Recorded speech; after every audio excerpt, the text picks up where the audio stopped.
Our research topic is entitled Compliance with COVID-19 Transport Protocols under Alert Level 2 among jeepneys in Taytay, Rizal. Compliance? Quite an interesting topic, and I think many of us are quite not familiar with compliance nowadays. But is there any relation between our country and compliance in the current situation today? Well, actually there is. Compliance in transport protocol is now part of the new normal. DOT, in cooperation with the IATF, introduced safety guidelines protocol and encouraged the public transportation, especially the jeepney drivers, to strictly follow these guidelines to lessen the disease transmission. The objective of our study is to identify resolutions issued by the IATF in Taytay, Rizal that have been appropriately implemented and strictly enforced by the public utility jeepneys. This study also aims to ensure that the movement of each jeepney remains consistent while adhering to the government's rule. Also, this research could serve as a basis for the local government of Taytay, Rizal to properly assess the guidelines and make necessary improvements in the future. The statement of the problem. This study aims to determine the level of COVID-19 transport protocols under Alert Level 2 among the public jeepneys in Taytay, Rizal. The study would like to seek an answer to the question at what level of compliance this PUJ in Taytay, Rizal in terms of: first, what is the level of compliance in sanitary measures for the following? Second, what is the level of compliance in terms of sanitary measures for the terminals, personnel, and facility? The theory defines compliance as a change in behavior that is requested by another person or group. Meaning, compliance is a form of social influence in which a person follows what another person wants them to do, usually in a response in a request or suggestion. It's similar to obedience, however, instead of an order, it's a request.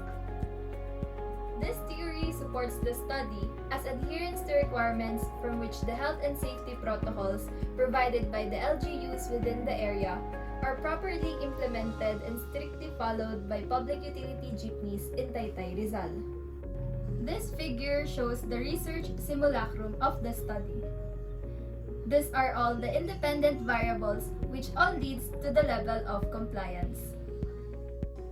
The researchers used a quantitative research approach that requires gathering and interpreting data into numerical form.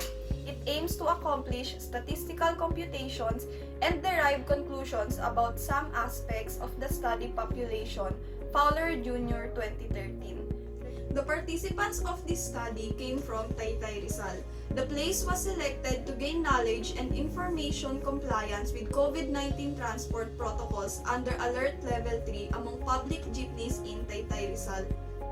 To get the number of participants, the researchers used random sampling, where everyone in the population has an equal chance to pick as a sample. In this study, the researchers chose to get the 15% of Taytay Crossing Jeepney Operators and Drivers Association of Jeepney Drivers in Taytay, Rizal, where the target demographic was divided by entire population to get the final number of participants.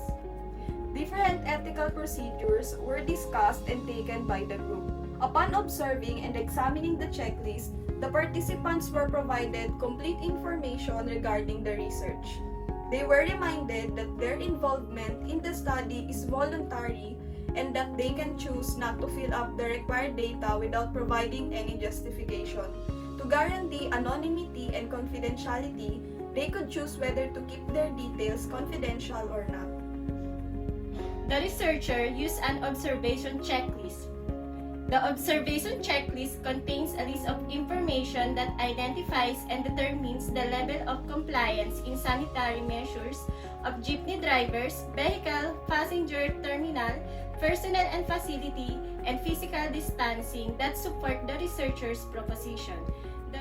The researcher used an observation checklist among jeepney drivers in Taytay, Rizal. Researchers rode jeepneys in Taytay, Rizal and used a 4-point Likert scale to measure how the participants followed the set guidelines. The data will be gathered and analyzed using the regularly following statistical treatment.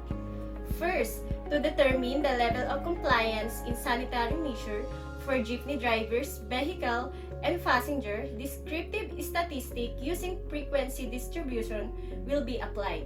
Second, to determine the level of compliance in sanitary measure for the terminals in terms of personnel and facility, descriptive statistic using frequency distribution and percentage distribution will be applied. And the last one is, the next table is used to verbally interpret data gathered from the perceptive level of compliance of the participants. Interpretation table for the level of compliance assessed by the participants. Scale, verbal interpretation. Table 2 shows the assessed level of the compliance of the participants in terms of sanitary measures of jeepney drivers. Based on the data, only providing health certificates, vaccination cards, and wearing face masks are partially compliant. Other areas such as temperature checking, not attending to work, and being referred to medical facility are compliant. This implies that public utility jeepney drivers in Taytay Rizal can still spread diseases to their passengers and have the chance to be infected. Table 3 showed that among the sanitary measures in jeepney vehicles, providing alcohol and sanitizers have not complied with a mean of 1.58, whereas following the minimum capacity in the jeepneys are in full compliance with a mean of 3.67. This implies that jeepney drivers assume that alcohol and sanitizers are the sole responsibility of the passengers.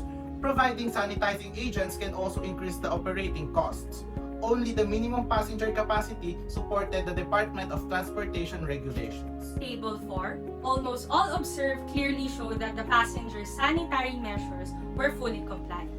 Same goes with the passengers wearing face masks while inside the vehicle and passengers following safety seat markings provided inside the vehicle with 4.00 and 3.58 mean values respectively. Overall, the level of compliance on sanitation for passengers is fully complied with 3.79 mean value. For Table 5, it is clear that the terminal facility complied according to the participants 66.67% of the observed with a 3-point mean value. The use of alcohol or sanitizers before entering the terminal was noticed most of the time by the researchers for the terminal facility. These support the Department of Transportation guidelines which state that disinfectants such as hand washing basins stocked with alcohol and soap must be present in the terminal and available at all times. All commuters must pass through the use of disinfecting facilities before entering the terminal, and all commuters must pass through and use the disinfecting facilities before entering the terminal. Conclusions and recommendation. For the level of compliance in sanitary measures of jeepney vehicles, providing alcohol and sanitizers were not complied, whereas following the minimum capacity in the jeepneys are in full compliance.